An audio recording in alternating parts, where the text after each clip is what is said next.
Alright guys, what is going on? It is the SS Ultimate Goku back with another video. And so we got drama backstage in the art of wrestling.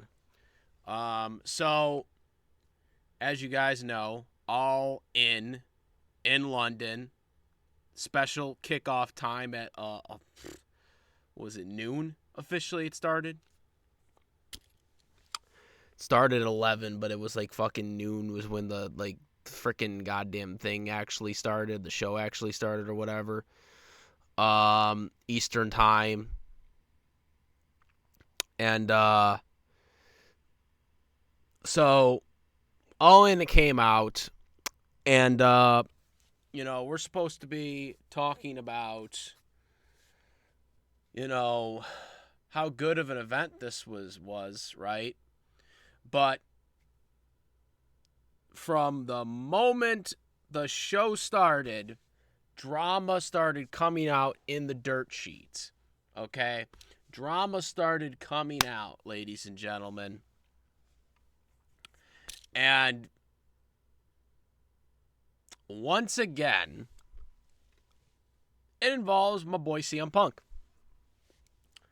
But it's not exactly what you're thinking, because from the articles and the reports that have come out, Jack Perry, Jungle Boy Jack Perry, freaking decided, because he had a pre-show match, okay? So Jack Perry had a pre-show match with Hook for the FTW champion, okay?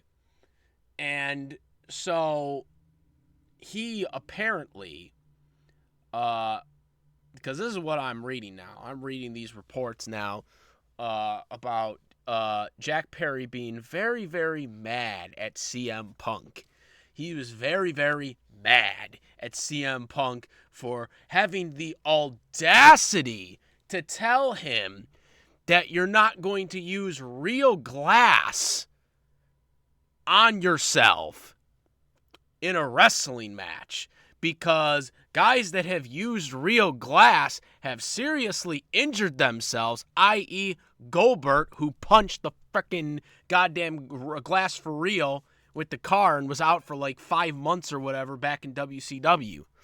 So CM Punk told him that he was not going to use the glass spot and Collision.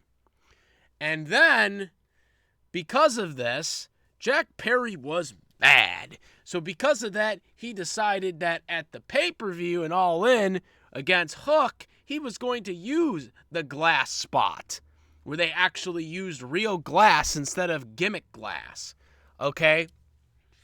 And because of this, he decided once again to go into business for himself, just like Hangman piece of shit Page decided to go into business for himself, and on the camera hard cam mic decided to fucking shoot on CM Punk and say that, how about that?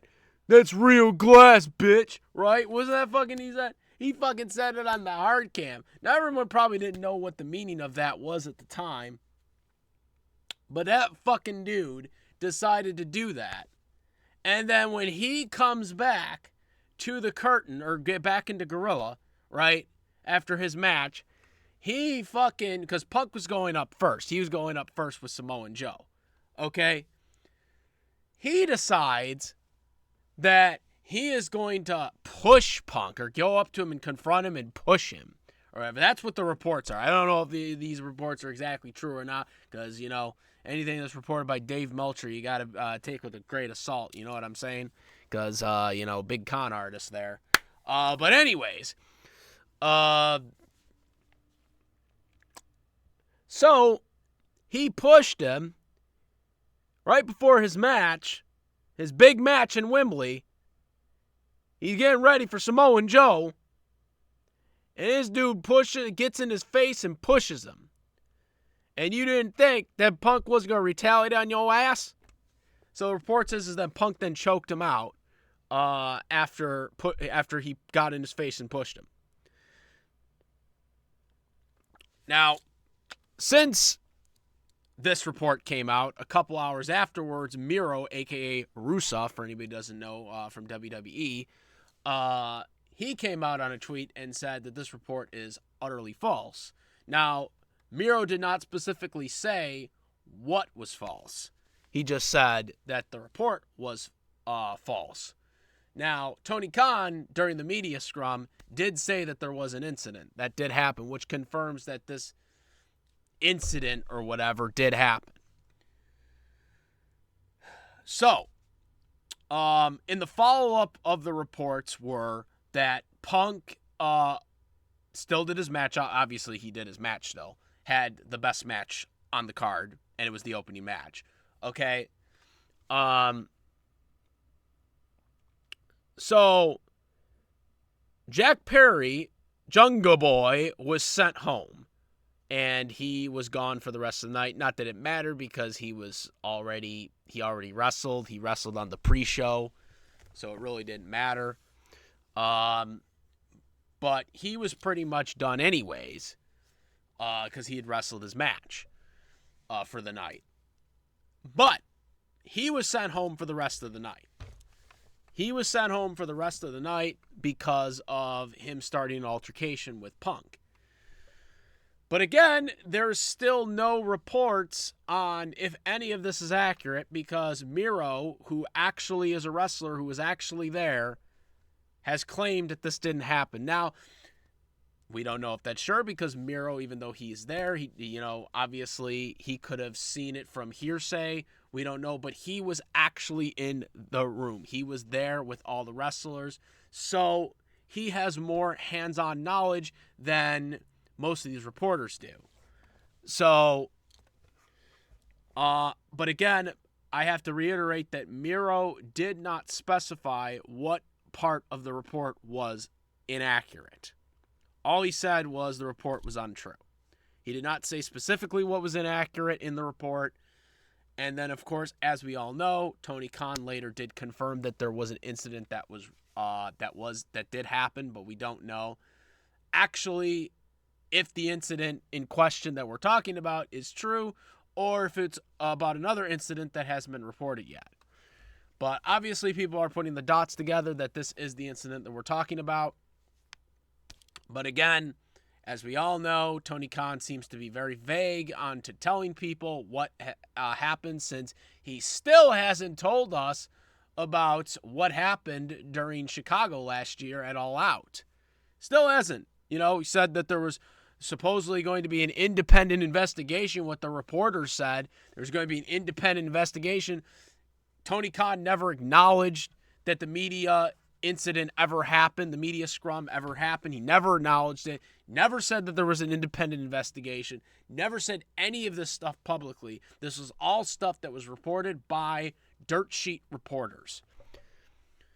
This particular incident at All In has been reported by Tony Khan. He didn't specifically say that it was this incident, but he said that the incident did happen in the locker room. But again, Punk was still there for the remainder of the night.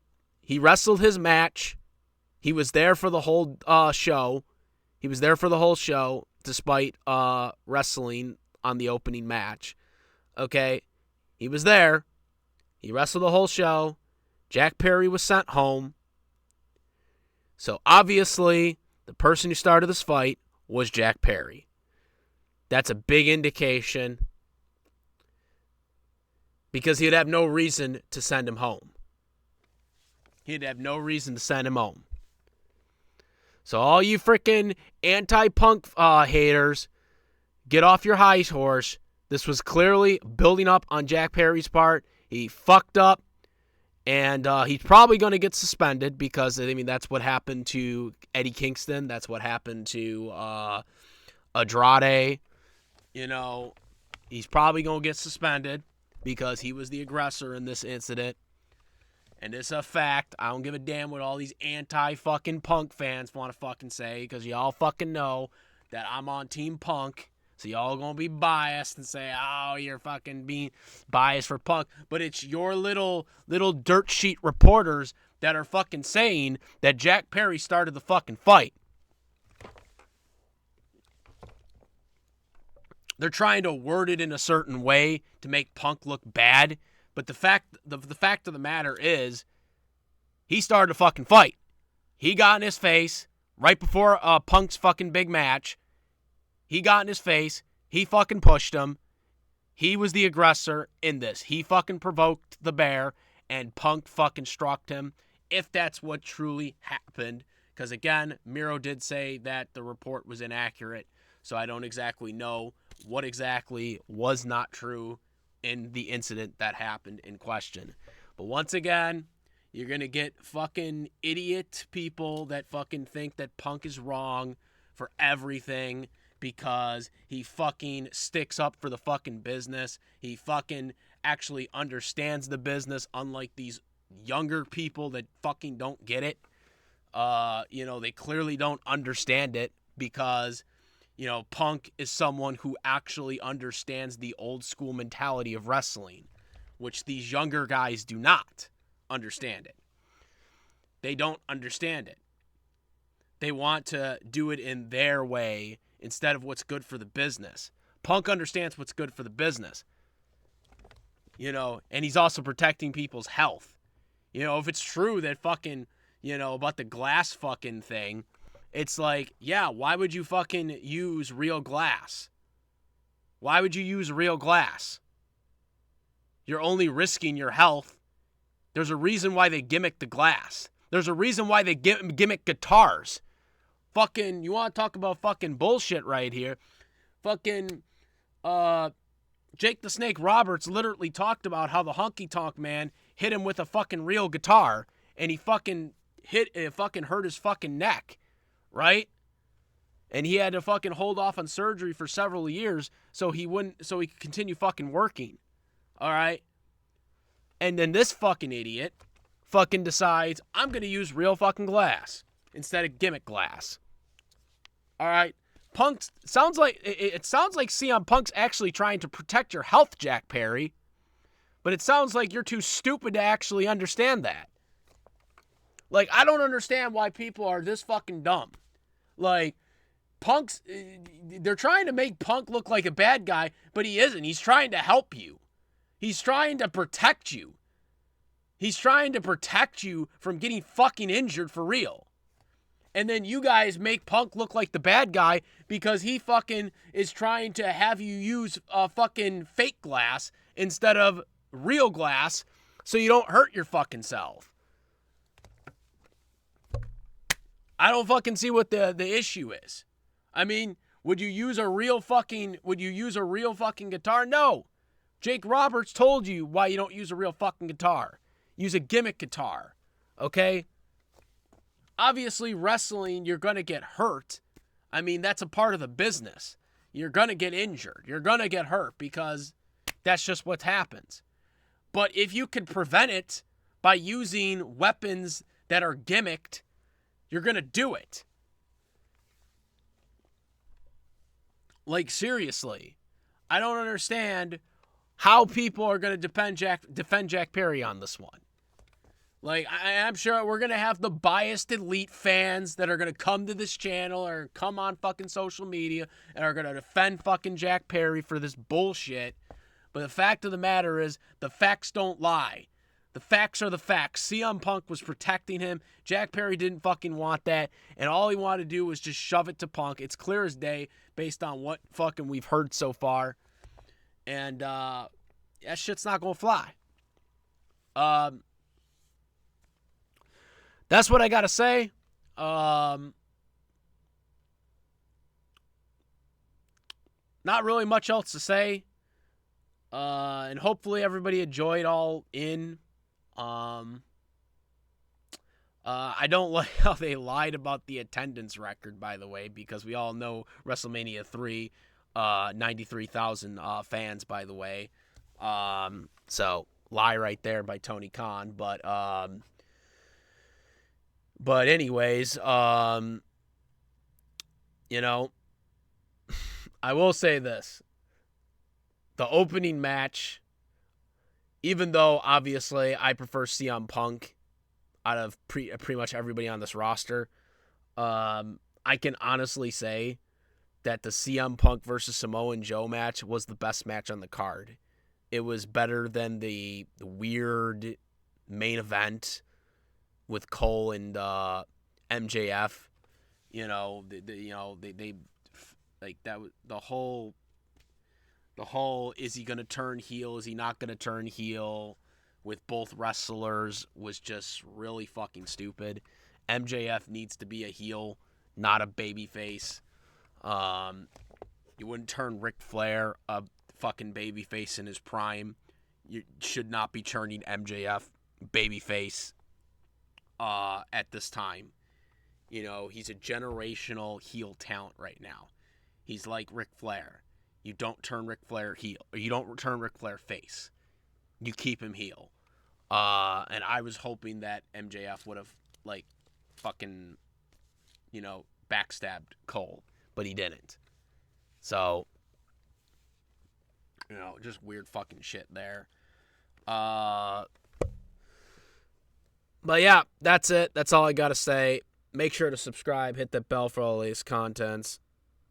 Hashtag Team Punk, guys. I am the SS Ultimate Goku. I'm out of here. Peace.